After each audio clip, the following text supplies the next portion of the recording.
আসসালামু আলাইকুম।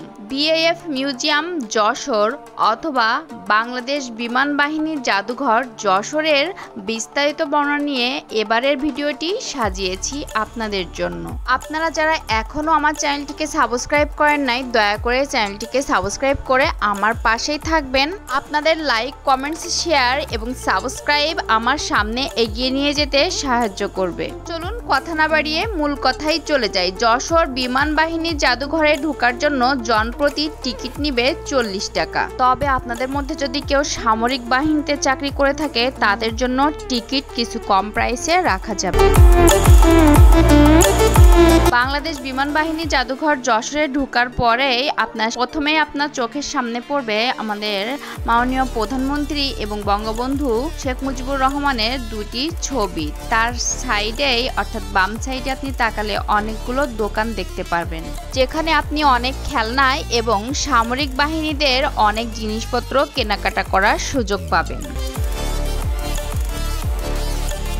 পুরাতন বিমান অথবা হেলিকপ্টার এখানে সাজানো হয়েছে, যেগুলো অনেক আগে যুদ্ধের জন্য ব্যবহার করা হতো। এগুলো পরিদর্শনের জন্যই এই মিউজিয়ামটি বানানো হয়েছে, যেন আগেকার দিনে কোন বিমান এবং হেলিকপ্টার যুদ্ধের জন্য ব্যবহার করা হয়েছে সেগুলো এখনকার যুগে এসে সেগুলোর জন্য দেখতে পারে এবং জানতে পারে।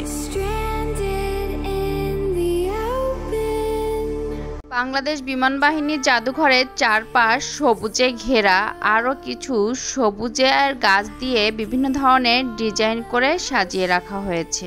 আপনারা গেলে অবশ্যই বিকেলের সময় যাবেন, তাহলে পাশেই যেহেতু বিমানবন্দর অনেক বিমান ওঠানামা করবে সেগুলো আপনি দেখতে পারবেন। বাংলাদেশ বিমান বাহিনীর জাদুঘর যশোরের এই জায়গাটি অনেক নিরিবিলি এবং বিভিন্ন ধরনের মূর্তি দিয়ে সাজানো হয়েছে। পরন্ত বিকেলের সানসেটটা অনেক সুন্দরভাবে এখান থেকে উপলব্ধি করা যায়।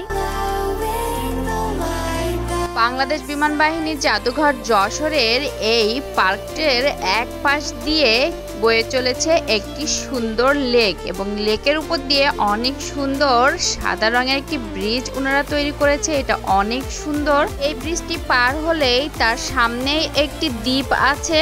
এই দ্বীপে দুইটি কারুকাজ করেছে, যেটা একটি দোয়েল পাখি এবং একটি ময়ূরের ছবি। সত্যিই অসাধারণ এই কারুকাজগুলো, আমি দেখে অনেক মুগ্ধ হয়েছিলাম।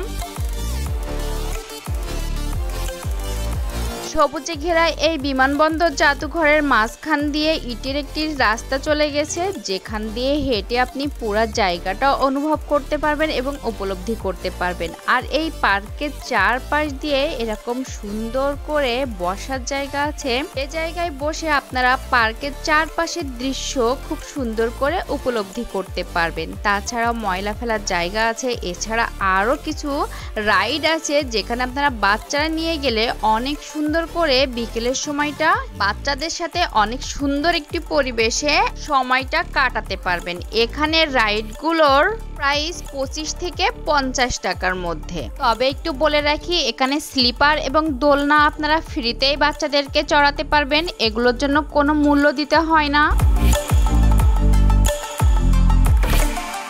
সব পার্কে কম বেশি গাছ থাকে, সবুজে ঘেরা থাকে, কিন্তু আমার বাংলাদেশ বিমান বাহিনীর যশোরের এই পার্কে যে আমার অনেক ভালো লেগেছে, কারণ এখানে কিছু দরকারি গাছ লাগানো আছে, যেটা হচ্ছে কেওড়া গাছ। পাকা রাস্তার দুই সাইড দিয়ে কেওড়া গাছ লাগানো আছে, যেটা অনেক উপকারী গাছ। মানুষও খেতে পারবে, পশু পাখিও খেতে পারবে। কেওড়া গাছ আমরা অনেকে দেখিনি, কারণ কেওড়া গাছ শুধুমাত্র সুন্দরবনেই পাওয়া যায়। এটা হরিণের খাবার। এই কেওড়া মানুষও খেতে পারে। আপনারা স্ক্রিনের এই জায়গাটি দেখলে সত্যিই বিমোহিত হয়ে যাবেন। পাশেই বিমানবন্দর, তার পাশেই পাকা রাস্তা, আর তার সাইডে আছে এই বিমান বাহিনী জাদুঘর যশোর। সুন্দর এই লেকটি এই বিমান বাহিনী জাদুঘরের সৌন্দর্য আরো বেশি ফুটে তুলেছে। এই লেকের একদম শেষ প্রান্তে আপনারা অনেকগুলো দোকান পেয়ে যাবেন, যেখানে আপনারা ফুচকা, চটপটি, চিপস, চকলেট এবং পানীয় অনেক কিছু পেয়ে যাবেন। বাচ্চাদের নিয়ে অনেক সুন্দর করে একটি বিকেল কাটানোর জন্য অনেক সুন্দর একটি জায়গা এটি।